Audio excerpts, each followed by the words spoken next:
आज विवेक समस्त सामने सुगंधा तांको संपर्क विषय कहवा समय सुगंधा बेहस होबार नाटक कर विवेक को अटकाई दियंती। हाँ दर्शक बंधु, आज गुड़िया गार्डन रे बसी ड्रॉइंग करने समय सेटाकू बबलू आसी जाए। आउ बबलू रागिकी गुड़िया उपर को कादुओ फोपाड़ी दिए।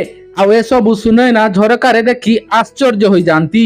आउ सेटारे बबलू जीवा समय ता गड़ कादुओ पड़ी बबलू तले पड़ी जाए। आउ सेटारे गुड़िया बबलू को उठाइबा समय सेटाकू सुगंधा आसी जाती। आउ रागिकी सुगंधा गुड़िया उपर को हाथ उठाइबा समय सेटाकू सुनैना आसी सुगंधा को हाथ को धरी नियंती। आउ सेटारे सुगंधा सुनैना को देखी आश्चर्य हो जाती। आउ सुगंधा कहती, सॉरी सुनैना, मु हाथ उठाइबा चाहू नथिली, किंतु तमे निजे देख गुड़िया बबलू को तले पकाईदेला। तापरे सुनैना कहती, सत न जानी पिला मानक ऊपर को हाथ उठाइबा ठीक नुह। आउ कहती, दुष्टामी बबलू करितला, गुड़िया नुह। तापरे बबलू कहबो, नाही मामा, मु किछि भी करिनी, ए आंटी मिछ कहउछंती।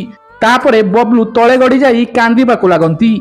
आ बबलूंकर कांद शुणी समस्ते सेठी आसी जाती। आ बुलबुल देवी रागिकी गुड़िया को घर बाहर करी टाणी टाणी नेबा समय विवेक तांकू अटकाई दियंती।